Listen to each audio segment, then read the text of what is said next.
오늘은 그 소원이 주님 마음에 든지라 라는 제목으로 말씀을 전하도록 하겠습니다. 오늘 본문은 지혜로 유명했던 이스라엘의 3대 왕 솔로몬이 하나님께 지혜를 구했던 장면으로 유명한 내용입니다. 항상 본문을 우리가 포괄적으로 이해하기 위해서는 그 앞의 내용과 함께 읽어내야 되죠. 열왕기상 1장, 2장의 내용은 다윗이 죽고 솔로몬이 즉위하는 내용을 담고 있습니다. 솔로몬 왕이 약 20살에서 21살의 약간의 나이에 즉위를 한 후 그의 첫 행적은 그의 정적들을 소탕하는 것도 아니었고 힘과 권세를 가지고 평소 자신이 원했던 욕망을 채우는 것도 아니었고 능력 있는 인재들을 모으고 그가 꿈꿔왔던 내각을 구성하는 일도 아니었습니다. 그의 첫 행보는 비범하게도 하나님 앞에 1000번제를 드리는 것으로 시작됩니다. 그런데 번제를 소 한 마리로만 드려도 엄청난 비용과 시간과 집중력이 필요로 한데 1000마리의 소로 번제를 드렸으니 그 결의와 헌신이 얼마나 대단했는가를 우리는 볼 수 있습니다. 번제는 보통 죄와 관련해서는 속죄를 구할 때 하는 것이지만 다른 경우에는 온전한 헌신과 희생의 의미로 드려지기도 했습니다. 아마도 솔로몬의 경우에는 이 두 가지 다 속했을 것입니다. 이스라엘 백성의 죄와 이전 지도자들의 죄를 기억하고 속죄하는 것으로부터 시작해 나중에는 자신의 삶을 온전히 드리고 바치는 헌신의 고백으로 바뀌어졌을 것이라는 것이죠. 하나님은 이 젊은 왕의 모습이 얼마나 기특하셨는지 마치 동화의 한 장면처럼 그 꿈에 나타나 네가 원하는 것은 내가 다 들어줄 테니 말해보거라 라고 말씀하십니다. 하나님이 직접 나타나셔서 내 소원이 무엇이든 말해보아라 라고 얘기하시는 장면은 성경을 다 찾아보아도 오늘 본문 한 구절밖에 없는 것입니다. 잠시 여러분들에게 생각해 볼 시간을 드리겠습니다. 만일 오늘 여러분들의 꿈에 하나님이 나타나셔서 내가 무엇이든지 들어줄 테니 한 가지 소원을 말해보라 라고 물으시면 여러분은 무엇이라 답하시겠습니까? 한번 생각해 보십시오.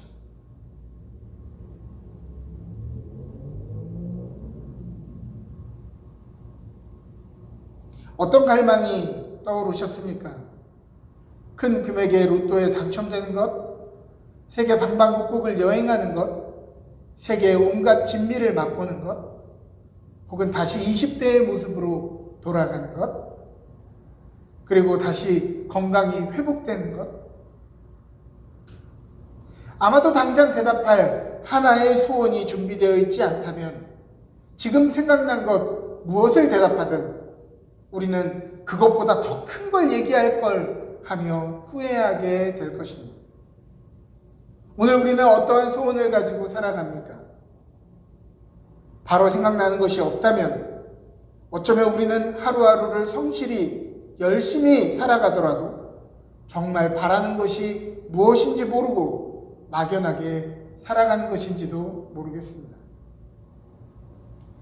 여러분들은 2007년 개봉된 잭 니콜슨, 모건 프리먼 주연의 버킷리스트라는 영화를 보신 적이 있습니까? 이 영화는 암에 걸려 6개월 시한부 선고를 받은 각각의 두 주인공이 중환자실에서 만나 전혀 평생 동안 시도하지 못했던 각자의 소망의 리스트를 실행에 옮기는 내용을 담고 있습니다. 주인공 모건 프리먼은 병실에서 버킷리스트를 적습니다. 그것은 그가 대학 다닐 때에 교수가 추천해준 방법으로서 그가 평생 동안 잊고 살았던 자신들의 소망을 적기 시작합니다. 두 사람은 죽음까지 자신들의 시간이 얼마 남지 않았음을 깨닫고 치료를 중단하고 남은 시간을 함께 세계 여행하기 시작합니다. 스카이 다이빙 해보기, 문신 해보기, 그의 드림카였던 머스탱을 타고 자동차 경주를 하기, 북극 위를 비행하기, 유명한 프렌치 레스토랑에서 식사하기, 중국 만리장성에서 오토바이를 몰기, 아프리카 사파리 경험하기, 피라미드 위에 올라가기를 경험합니다. 그러나 더 나아가서 그들의 삶에 놓치고 살았던 가족과의 관계를 회복하고 타인을 위해 헌신하는 삶으로 그 버킷리스트가 변모되는 것으로 이 영화의 내용은 맞춰집니다. 심리학자들은 버킷리스트를 쓰는 것의 유익을 다음과 같이 이야기합니다. 자신의 소원 목록을 만드는 것을 통해 첫째로는 자신이 무엇을 추구하는 사람인지 발견할 수 있다는 것입니다. 두 번째는 자신의 삶의 방향성을 발견하고 설정하는 데 도움이 된다고 하기 때문입니다.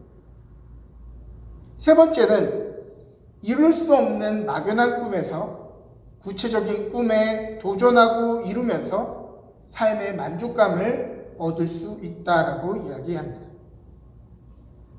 오늘 여러분들은 어떤 것을 소망하고 어떤 것을 갈망하십니까?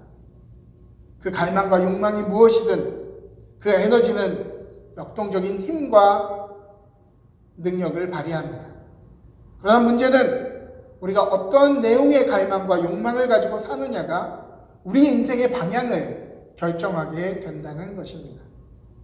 다른 말로 말하면 오늘 우리가 갈망하고 욕망하는 것이 나 자신이 누군가를 증명해 준다고 하는 것이죠.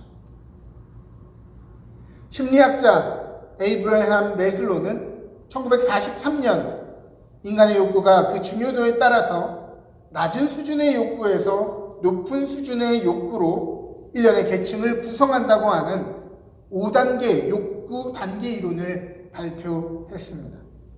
그리고 그가 타계하기 1년 전 하나를 더 추가하여 6계층의 욕구를 카테고리로 수정했습니다. 인간의 욕망의 단계는 다음과 같습니다. 첫 번째 단계는 생리적인 욕구로서 음식, 의복, 주거, 성적 욕구 등 가장 기본적인 삶의 필요에 대한 욕구입니다.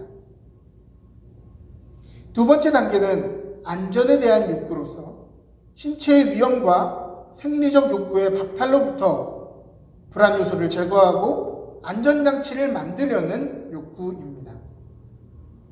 우리 미래의 불확실한 삶을 대비해서 보험을 들거나 또 건강을 염려하는 것들이 이에 속합니다. 세 번째 단계는 소속 및 애정에 대한 욕구로서 사람들과의 관계 속에서 소속감을 느끼고 사랑하고 사랑받고 싶은 욕구입니다. 네 번째 단계는 존중에 대한 욕구입니다. 이것은 내적, 외적으로 사람들에게 중요하고 대단한 사람으로 인정받으려는 욕구, 어떤 명성과 지위를 확보하기를 원하는 욕구입니다. 그 다음 단계의 욕구는 자아실현의 욕구입니다. 스스로의 발전을 위해 잠재력을 끌어오르는 것이며 한 분야의 마스터로서 자기의 완성을 바라는 욕구입니다. 마지막으로는 자아 초월의 욕구입니다. 자기 자신의 욕망을 초월하여 옳고 큰 일에 기여하고자 하는 이타적인 욕구를 의미합니다. 오늘 여러분들은 어떤 단계의 갈망, 동기에 이끌려서 오늘을 살아가고 내일을 소망하고 계십니까? 오늘 솔로몬은 소원을 말해보라고 하는 하나님의 요청 앞에 망설이지 않고 즉시 대답합니다. 그 대답은 기분에 따라 말한 즉흥적인 것이 아니라 아주 오래전부터 준비되었기에 바로 답할 수 있는 즉각적인 것이었습니다. 그는 1000번째를 드리는 동안 수없이 그의 마음을 다다듬고 그의 갈망을 다듬었기 때문입니다. 오늘 7절을 보면 나의 하나님 여호와여 주께서 종으로 종의 아버지 다윗을 대신하여 왕이 되게 하셨사오나 종은 작은 아이라 출입할 줄을 알지 못하고 라고 말합니다. 그는 하나님 앞에서 자신을 낮추고 자신의 분수를 알았습니다. 자신을 통일 왕국의 제왕이 아니라 주님께서 큰 백성 중에 한 명에 불과한 주님의 종이며 또 자기에게 부족한 것이 무엇인지 분명히 알고 있었습니다. 8절과 9절은 다음과 같이 이야기합니다. 주께서 택하신 백성 가운데 있나이다.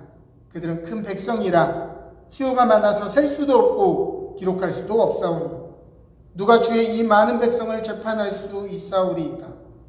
듣는 마음을 종에게 주사 주의 백성을 재판하여 선악을 분별하게 하여 주옵소서.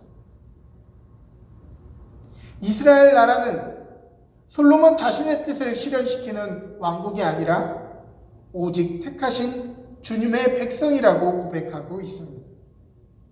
그는 자신의 사명을 알았습니다.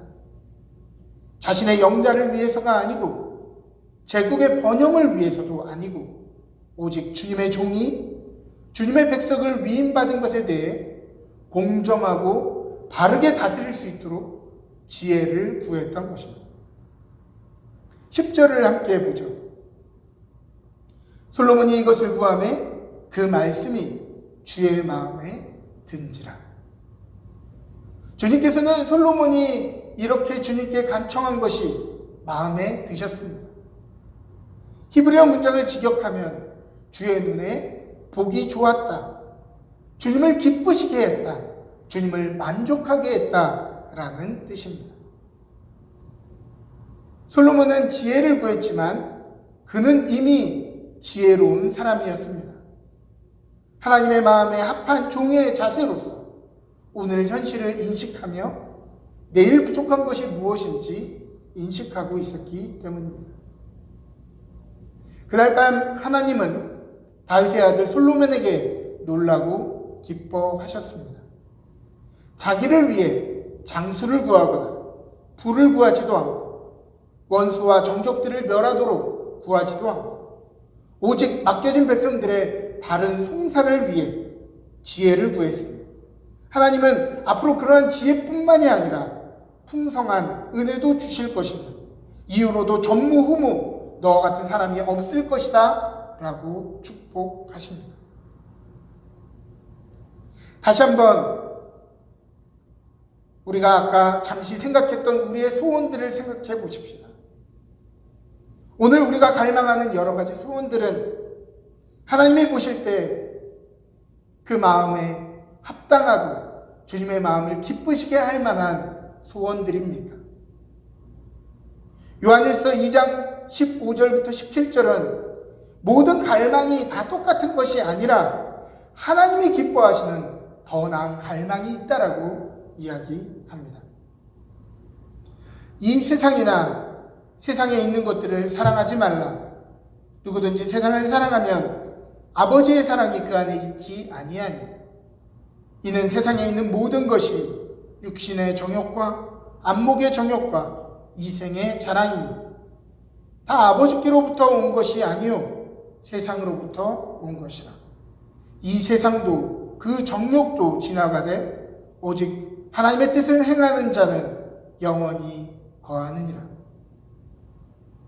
오늘 우리가 육신의 정욕, 안목의 정욕, 이생의 자랑에 머물러 있을 것이 아니라 우리의 목마름과 갈망이 하나님의 뜻을 행하는 데까지 가야 한다라고 이야기합니다.